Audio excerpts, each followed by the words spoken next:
Hey everybody, welcome back to the Fuller Homestead. My name's Brian. I'm gonna go ahead and apologize for my voice first thing out of the gate. Woke up this morning and it just wasn't quite as strong as I would have liked it.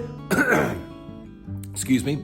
I think there must be something in the air today. It's overcast, it's supposed to rain later today, so we're gonna try to get an early jump on things. Before we get to our project though, I wanted to address a couple of questions that we've had via Instagram and YouTube. Some have been asking about what is the frequency of videos that we can expect going forward? Some of you know I got a part-time job at a local home improvement store here, and that has put me, even though it's part-time, working about 5 days a week during the middle of the day, which means that when I'm doing chores in the morning, it's not quite light out yet, and then when I get home from work, it's usually dark. So the ability to shoot outside is very, very limited. So here's what we're gonna do.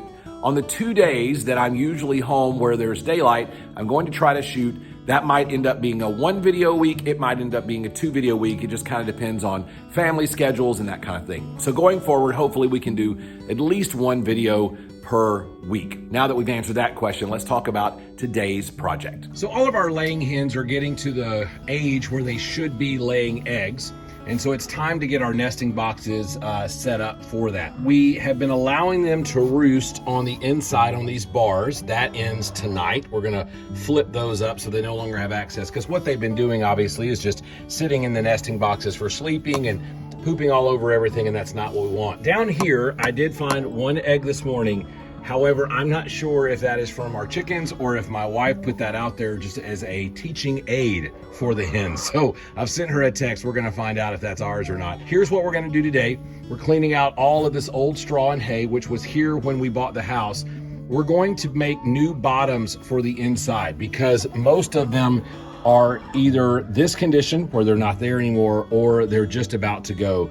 So we're gonna do some measuring. I've got a sheet of plywood. We're just gonna make some wood bottoms, drill a couple of small holes for some drainage, and then that'll be it. And then I've got some pine shavings that I bought at the farmer's supply store, and we're going to also do some work on the inside and lay down another layer of carbon for them as well. Let's go ahead and get started. We'll remove all this old straw, and then we'll get our tape measure out and go start cutting.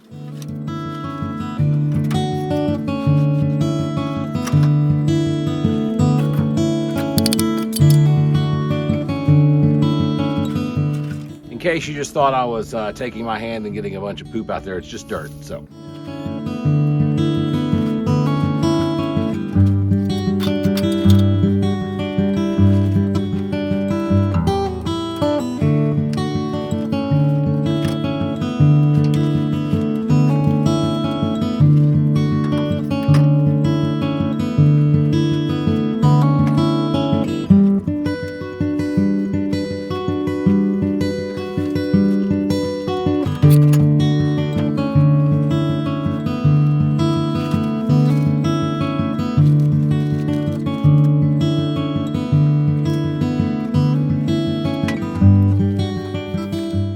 Now we've got all the loose hay and most of the dirt out. It looks like the previous owners had gone through here with some scrap of corrugated tin and just fixed up the bottoms as best they could, which I think is a great idea. So instead of wasting plywood, I've just got a lot of scrap tin. So we're gonna cut that to fit. This one may be a lost cause. I do have a little bit of a lip over here. A piece of wood may be best for that one, but the rest of them look like I could just set a piece of tin over there for now and then put some shavings in. This one's gonna get the tin treatment. It's a little bit loose in there, so I don't know how long it'll last. We'll double up on the tin. Found a piece of scrap in the back of my truck that's really, really stinking close. Cut it this way and double up.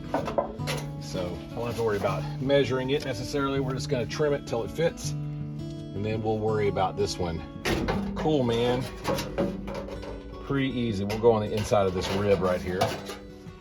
Not a problem.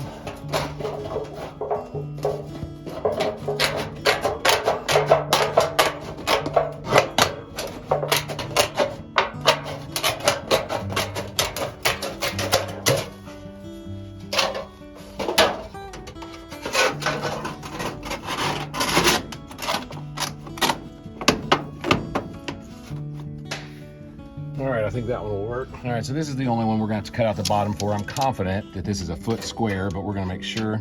Yeah, It's just a 12 by 12. So we'll go ahead and cut up a piece of wood that can rest on that lip there. All right, so I went through my scrap pile, found a cut off of some plywood that was exactly 12 inches this way. So we're gonna square this off and just trim it.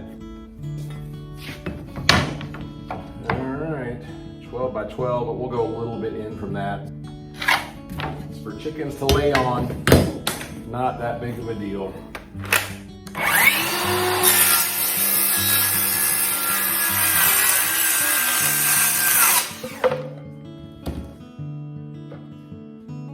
All right, let's head back out to the coop. I'm gonna take the saw just in case I need to trim a little bit.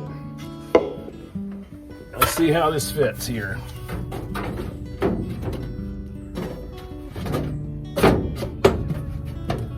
I'd say that looks mighty fine.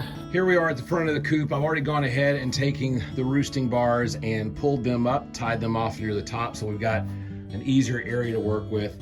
You can tell this is the main area they've been staying, but they were also using these bars right here and the nesting boxes for sleeping. And then for some reason, there's about 6 or 7 of them that love this corner back here.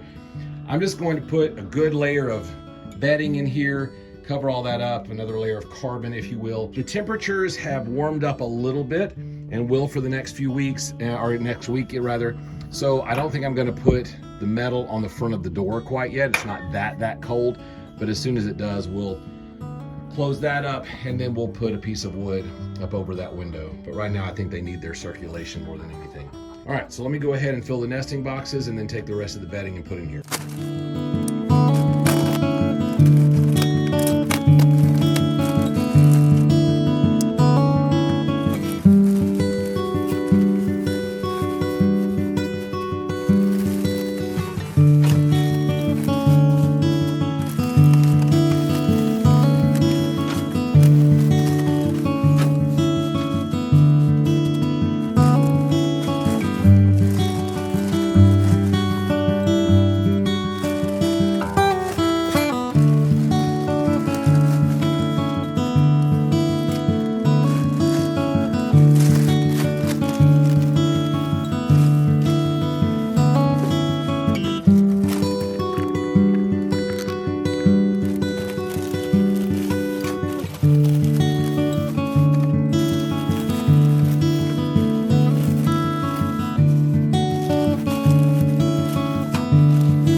And here is the freshly rebedded chicken coop with the nesting boxes. I'm gonna go ahead and leave these access bars down so that if some want to go ahead and try to lay, which I would imagine they would have already done that earlier today, just based on our experience with chickens, but we'll leave them down. And then tonight, when I come to close them up, I'll probably have to kick them off of this roosting bar, move them over here, or excuse me, this access bar, move them to a roosting bar, and then lay it up so they can't access that until the morning. Now, if you're new to chickens, you may be wondering why we didn't just clean the coop out and put some new bedding down. And if it was the summertime, that might have been the way that we would have gone. But because it's late fall, early winter, we know that they're going to need that for warmth. We know that it's just a lot easier for us to let it sit, and we can just put a new layer of bedding over every so often. It keeps not only the smell down, but it also lets it kind of, for lack of a better term, marinate in there and continue to break down, so that when the springtime comes,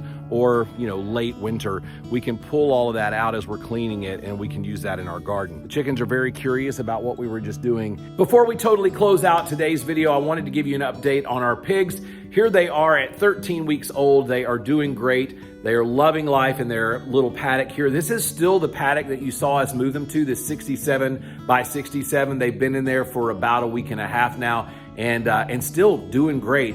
The more disturbed areas are obviously around where they eat, where they sleep, and where they drink. But other than that, everything looks fine. So we're gonna leave them there for a few more days. Once again, there's just 3 pigs in it now. If there were more, I know we'd be moving them more regularly, but probably in a video or 2 down the road, we'll show us moving them to a different paddock. All right, that's gonna do it for today's video. Thanks so much for stopping by. If you haven't subscribed yet, we would certainly appreciate it if you do so. Be sure to give our video a thumbs up. And if you have any comments or questions, or maybe it's a video that you'd like to see in the future, go ahead and leave that down below. We try to answer everyone's comments as they come in. Also, be sure to follow us on Instagram. Fuller Homestead is the way that you can look that up. We also have a public Facebook group. Just look up Fuller Homestead on Facebook and you can join that. Every now and then we'll do some live behind the scenes stuff, or I might post a photo of something going on in the farm in real time that you might not be able to see in an upcoming video. So we'd love to have you join us there as well.